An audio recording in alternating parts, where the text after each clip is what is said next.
I didn't mean to follow him. At least, that's what I told myself at first. It started with something small, the kind of thing most people ignore. My dad came home late. Again. Not unusual. He worked a lot. Always had. But this time felt different. He didn't say much at dinner. Didn't joke. Didn't ask about my day. Just sat there, quiet. Like his mind was somewhere else. "Everything okay?" my mom asked. He nodded. Too quickly. "Yeah, just tired." But I noticed something. Something small. His phone lit up. He flipped it over instantly. And for a second, I saw a name. Not saved. Just a number. That's when the thought came. And once it did, it didn't leave. The next few days were the same. Late nights. Short answers. That same distant look. And every time his phone buzzed, he stepped away. Outside. Garage. Anywhere but near us. I tried to ignore it. I really did. Because the idea itself felt wrong. My dad wasn't that kind of person. He was steady. Reliable. The one who fixed things. Not broke them. But doubt doesn't care about logic. It grows quietly. Until it becomes louder than everything else. By Friday, I couldn't ignore it anymore. He said he had a late meeting. My mom believed him. I didn't. So when he grabbed his keys, I waited, counted to 20, then followed. My hands were shaking. Not from fear. From something else. The kind of feeling you get right before everything changes. I stayed far enough back. Headlights off when I could.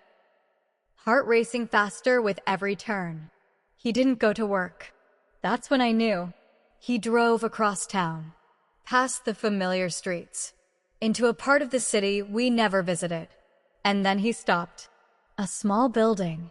Dim lights. Quiet. Not a restaurant. Not an office. Something else. I parked a distance away. Watched him get out.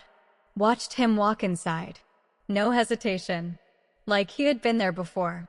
That hurt more than anything. I sat there for a full minute. Maybe more. Telling myself to leave. But I didn't. Because once you start looking for the truth, you don't stop halfway. I walked toward the building slowly. Each step heavier than the last. The door opened quietly. And inside, everything I expected wasn't there. No laughter. No music. No secret life. Just silence. Soft lights. Rows of chairs. People sitting quietly. And at the front, my dad, standing, speaking. I froze. Because nothing about this matched the story I had built in my head. I didn't know how to tell them, he was saying. His voice, different. Not strong. Not steady. Honest. I didn't want them to worry, he continued. I thought I could handle it on my own. I stepped closer. Just enough to hear clearly. And then he said something that made everything stop. "They think I'm working late," he said. "But I'm here because I don't have much time left." The words didn't make sense at first. Not fully. Because some truths take a second to land. "I've been diagnosed for 6 months," he continued quietly. And I didn't tell them. The room stayed silent. No one interrupted. Because everyone there understood. And I stood there, realizing something slowly. Painfully. I wasn't watching a man hide a secret life. I was watching a man hide his pain. My chest tightened. My thoughts scattered. Because everything I believed was wrong. Completely wrong. I didn't know how long I stood there. Seconds. Minutes. It didn't matter. Because the only thing that mattered was what I had just heard. And the fact that he had been carrying it alone. All this time. I stepped back quietly. Before he could see me. Before I could break. And walked out into the night. The air felt colder. Heavier. Because the truth wasn't what I expected. It was worse. And I didn't know what to do with it. I got back into the car. Sat there. Hands on the wheel. Trying to breathe. trying to understand how I had been so wrong, and how I was supposed to face him now, knowing what I knew, because following him that night didn't expose a lie. It revealed something much harder, a truth he never wanted us to carry. And now, I couldn't ignore it, because I wasn't just a son anymore. I was the only one who knew.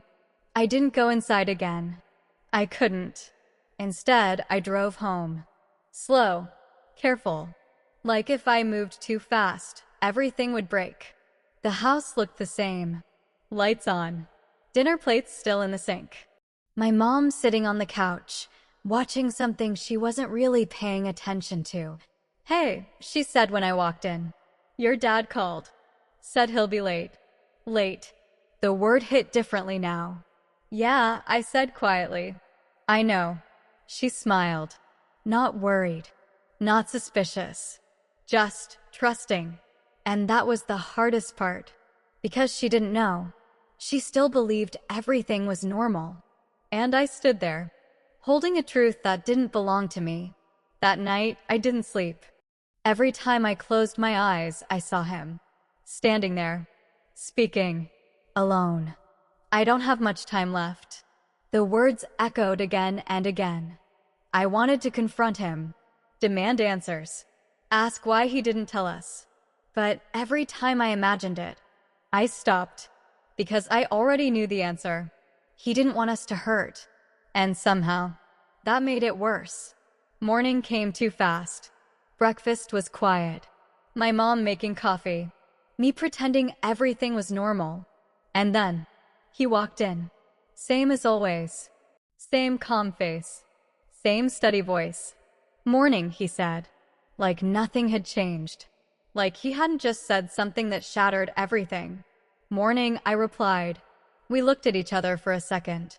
And in that second, I wondered if he knew. If he could see it. That I wasn't the same anymore. But if he did, he didn't show it. Because that's who he was. He carried things. Quietly. Later that day, I followed him again. Not because I didn't trust him, but because now, I needed to understand. He went back to the same place. This time, I didn't stay outside. I walked in. The room was the same. Soft lights. Quiet voices. People who understood things no one else could. And him. He saw me immediately. And for the first time, he looked surprised. Not angry. Not defensive. Just caught. We stood there for a moment. Neither of us speaking. Then I said it. "I know." 2 words. That changed everything. His shoulders dropped slightly. Not in defeat. In relief. Because secrets are heavy. And the moment they're shared, something shifts. "You weren't supposed to find out like this," he said quietly. "I wasn't supposed to think what I thought," I replied. He looked at me. Really looked. And for the first time, I saw it. Not weakness. But wait. "How long?" I asked. 6 months, he said. The same words. The same truth. "Why didn't you tell us?" He took a breath. "Because I didn't want your last memories of me to be this." That hit harder than anything else. Because he wasn't just hiding pain. He was trying to protect us from it. "I thought I could handle it," he added. "You don't have to," I said. And I meant it. Because something had changed. Not just what I knew, but who I was. I wasn't just a kid anymore. I was someone who could stand next to him, not behind him. We sat down, together. And for the first time, we talked. Not about work, not about school, about everything. The diagnosis, the timeline, the fear he never said out loud, and the strength he pretended to have. I listened, because that's what he needed. Not solutions, not denial, just someone to be there. That night, we told my mom, together. It wasn't easy. There were tears, silence, moments that didn't feel real. But there was something else too. Honesty. And once it was out, it didn't disappear. But it didn't control everything either. Because now, we were carrying it together.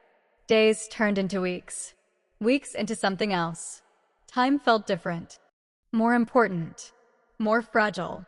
But also more real. We laughed more. Talked more. Said things we would have saved for later. Because later wasn't guaranteed anymore. And that changed everything. I still think about that night. The one where I followed him. The one where I thought I'd uncover something ugly. And instead, found something much deeper. Because I thought my dad was cheating. But I was wrong. He wasn't betraying us. He was protecting us.